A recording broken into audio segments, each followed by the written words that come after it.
problem is that we're not Blacks telling here in the this kids city have made starting a to use significant drugs earlier contribution. in life than they ever have.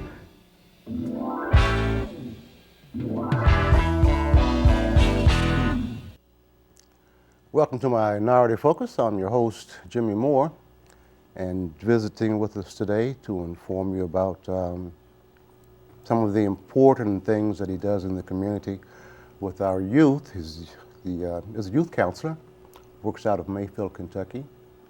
Welcome, Steve Harvey. Appreciate you having me. Glad to have you, man. Glad to have you. And in keeping with the normal practice of this show, in trying to avoid that ugly scar of nepotism. How's Cousin Mac, man, and Uncle Ponny?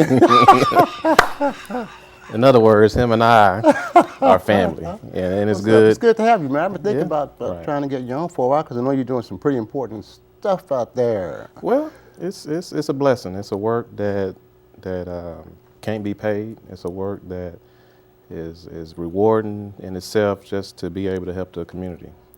And what I do, I'm a counselor at Mayfield Youth Development Center, and what I do, I help individuals, youth, delinquents from the age of 13 to 18 who've been adjudicated by the court.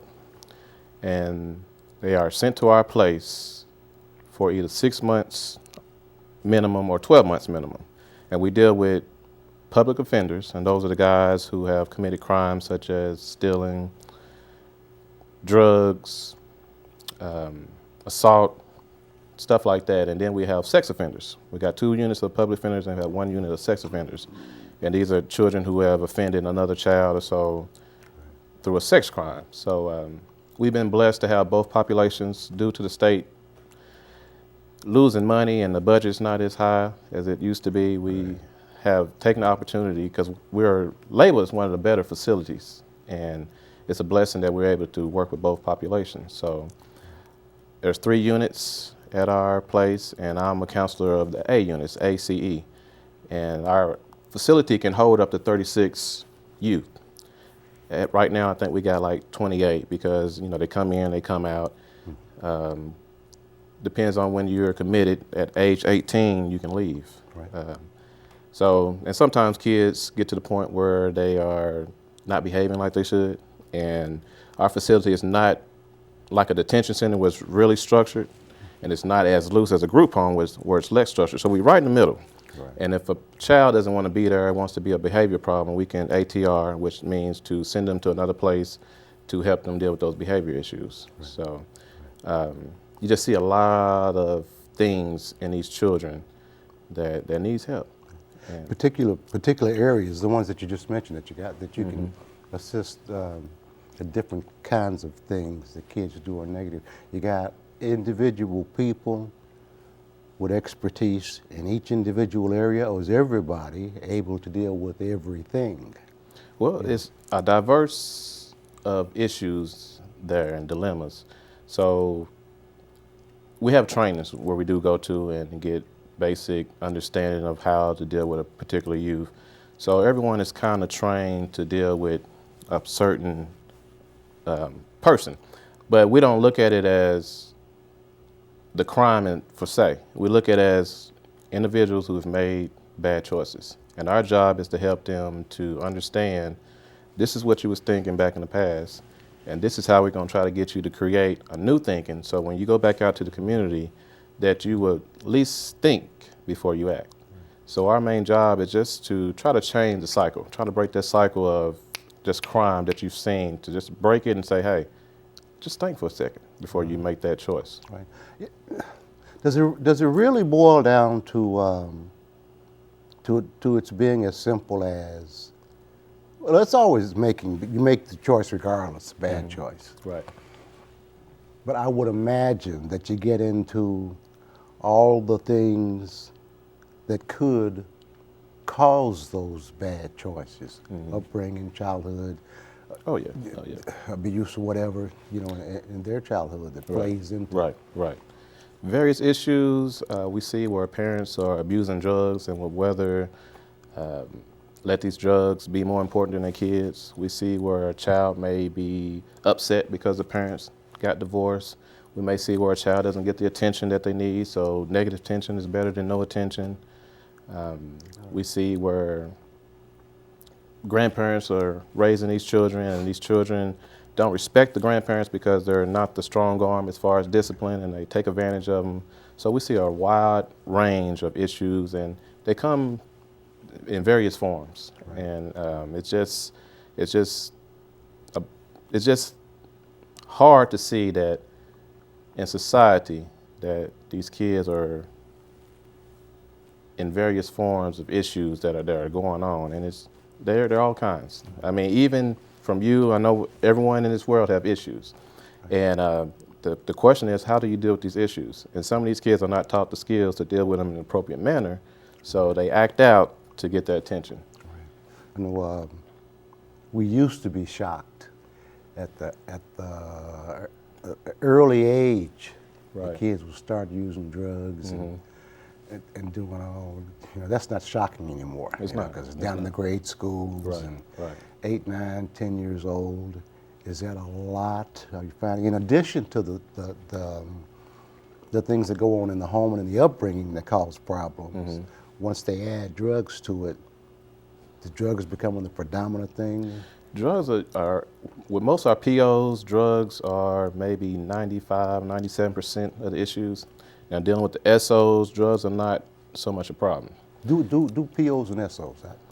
PO is a public offender. Okay. SOs is a sexual offender. Oh, okay. Okay. And a public offender is usually your hardcore, the guys who we call thugs, or the guys that we call that in the community that have this hardness, this barrier to them, and the ones you see in the street and you think, okay, let me clench my pocket and let me find out where my wallet is at before they walk close to me. Those are the type of guys that are considered the POs. The SOs, it could be your run-of-the-mill guys, the ones who, generally the ones we see, they're more socially inept. You see them in the video games and so involved in themselves that they're more laid back, and I don't want everyone to say, okay, I look at this person and he's this and he's that. And of course there's a background to each one of these persons, but generally this is kind of the pattern that we see at our place. And like I said, mainly the public offenders are the ones that have the drug issues. Right. We're not talking about, when you say thugs, we're not talking about the back in my day, breaking out an occasional window or stealing an occasional bicycle. Not to say I did any of this, you know what I'm saying. Right. But it goes beyond that. They're doing the gun thing, the robbery thing. And they do some of that stuff too. Hold on, don't get me wrong. They do some of that stuff. And the thing with it, they may get caught one time and they get an officer or a court-designated worker. And if the problems continue, you may get a slap on the wrist. Okay, you broke out a window, we're gonna slap you on the wrist, maybe give you so much of probation. And then the next thing you know, they stealing the bike, we'll slap you on the wrist again. And then the next thing you know, they're in the drugs. So they usually get different chances. Right. And then they expire those chances, and next thing you know, they are in our system, in state's custody. People, kids that commit a lot of violent crimes, sometimes from watching television and reading, I've understood that it's because of the upbringing, something they've seen in the home from dad, from mom, whatever. Television heavy into this? I mean, emulating television? Dealing with our youth today, they're so involved in technology. The cell phones, the internet, television. I know when I grew up, you didn't hardly see sex on TV. You can look on sex on Channel 6 nowadays, on your regular cable channels. Right. So they see so much at an early age. And with that, sometimes you have where the parents don't know how to deal with this issue. They feel like if we don't talk about sex, it'll go away. So I think with these kids, the process of all this information that's coming to them and them not being able to talk about it, because a lot of our sex offenders and public offenders, they don't have that outlet to talk about these issues, and then they just act out. I think the main issue is, even though you may see it, because if it's just TV and internet and all that, all of our kids will have problems. Right. But I just think it's the family. If you sit down with your child and let them know what this is, or maybe tell them what they can and cannot watch. I think that also helps out with that process. But a child, and like you said a minute ago, and I'm sure anybody in this world can say, there's some things that I did as a child that I got away with. Right. And sometimes these kids maybe made a mistake and didn't get away with it. Because I look at some of the things they've done, I say, okay, maybe I've done that, or maybe I've done that, right, but I got away with it. So sometimes you're unlucky, and then sometimes it's just this repeated pattern that needs to stop. Because I'm thinking, a judge or a counseling adult could look at a sexual situation as merely a young boy with racing hormones, you know, and 15, 16 years old, right, you got racing hormones, right, you know what I'm saying? Mm-hmm. But the crimes that kids commit sometimes sexually, right, go far beyond just that normal racing of hormones. It does. It kids does. Killing kids, It does. and throwing them away. You get people. I've asked often of guests, and I've said often, mm-hmm, that I believe just as there is a good force in the world that causes people, makes people want to do good, right, and all that, right, there's an evil force. There is. You ever run across that kid who was like pure evil? You know what I'm saying? Pure evil? Not yet. I don't have one who's pure evil, but I have one who is scared to let people know that he cares. He's been hurt so much, and he's afraid to say, I need help, and I need you to help me in this way. So he puts up this front, which is causing him to not have a relationship with his peers, to get in trouble with staff. And I see that not only with this guy, but people in the past who just don't know how to say, I need help. And sometimes that's a hard thing for us as adults, and sometimes for kids, just to say, I need help, let me let down my guards and receive this help. They're so used to being hurt and disappointed, and when they let down their guard, getting hurt again, that they put it up and they keep it up. But as far as evil, I don't think I've seen someone who's that pathological, non-feeling type person yet. And I pray that I don't, because that's a whole new ball game right there. I would imagine, because I've seen kids that I've really wondered about, mm-hmm, whether they fit into that mold or not. Right. But I guess as you train to do, right, and you learn to do and you practice, mm-hmm, doing, the immediate desire is to look behind the action. Right. Look behind it first to see what's going on back there. And that's the most important thing. I found out once these kids, I'll say 80% of the kids that come to our facility, they get in a different environment, they get a steady understanding of how staff work, meals, schedule. You see where these kids start to understand, okay, I know how to adjust now. I know how what's before me, I know how to get through the day, I know what's expected of me, this is what's going to happen at 10 o'clock, this is what's going to happen at 9 o'clock in the morning. They're into a routine. Right. And that's why we try to carry this over to the parents and let them know, okay, if we can keep these kids in a certain routine, if we keep them opening up to their different feelings and problems that they have, maybe they have a chance to do okay. Because the public offenders, the recidivism rate, and that means them going back into the community and doing the same thing, is very high, like 75 to 80%. That means they're going to go back in the community and do something negative. Now with the sex offenders, the recidivism rate is real low. Mm-hmm. They're not going to go back and do another sex crime, but they may do something, like you said earlier, bust out a window or steal a bike. So sometimes you feel like with the POs, am I making a difference? So this is when, like I said, the family comes in. And like I said, some of these families are cursed with maybe substance abuse or physical abuse or some type of emotional abuse that just they don't know how to get out of. And one thing we're trying to do is trying to break that cycle. Right. If we break that cycle, maybe the next generation may have another chance. Right. I'm curious, do the majority of kids that you get, some of them or the majority of them, come through the court system? All of or them. All of them. All of them? All of them come through the court system. All of them are adjudicated by a judge. A judge may say, you have 6 months of public offender treatment at a residential facility. Okay. And then they would summon them somewhere or send them somewhere to either our facility or one of the facilities in Kentucky. And right now we're starting to get most of the kids who are in the western region. Mm-hmm. Occasionally we get a Louisville kid or a kid from eastern Kentucky, but mostly the western, maybe central Kentucky area, we get these type of kids. But they all are adjudicated by a judge. Right, right. And from what I've heard, in some cases seen, and read, the court system seems, I'll say seems, to go, as far as kids are concerned, mm-hmm. the same route that they do with adults that come through the system racially. Do you see that in your area? At our facility, majority of the kids are Caucasian. Is that right? They are. Out of the 29, maybe 3 or 4 are African Americans. All the brothers and sisters straightened up since Obama. I ain't gonna say that.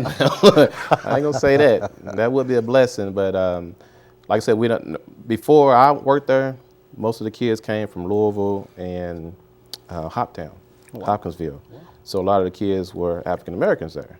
So now that the population has changed and we're seeing more variety of where they're coming from, they're not coming from the Louisville Hoptown area as much.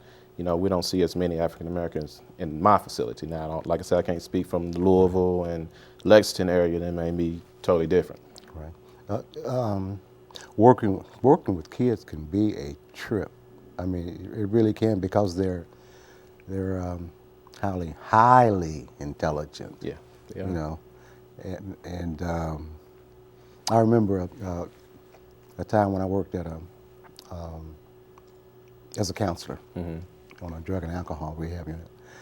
And 2 of what I called my star patients, the ones who were going to excel, exceed, and all of that, were really getting it and changing. Right. I caught sitting out in front of the dorm smoking joint one day. Okay. So they're capable of fooling you. They know how to play the game. You're right.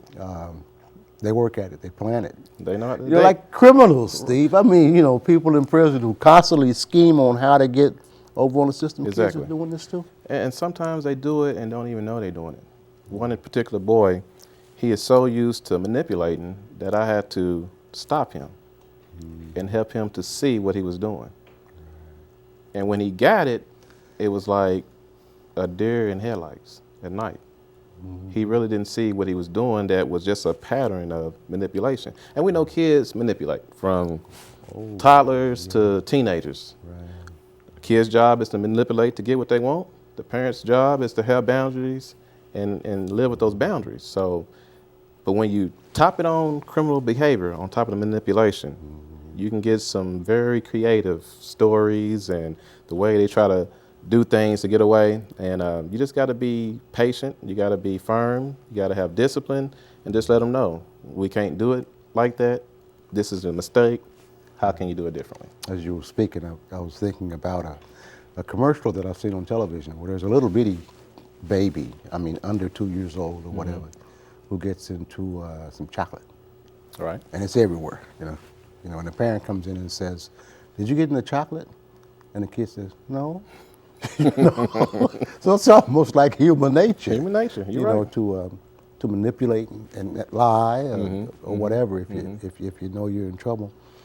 I know in order to do this, you've got to have particular training. You just cannot walk into a job that messes with people's minds. Not messes with people's minds. Right. Where you work with people's minds. Mm-hmm. Did you have to have a whole bunch of extensive training? My first year, I spent maybe 3 to 4 months off and on, just the whole year going to training. One training was sex offender training, which lasted a whole week. We had group training because I see these kids. I got maybe 9 in my group right now. I got to see each child once a week for an hour.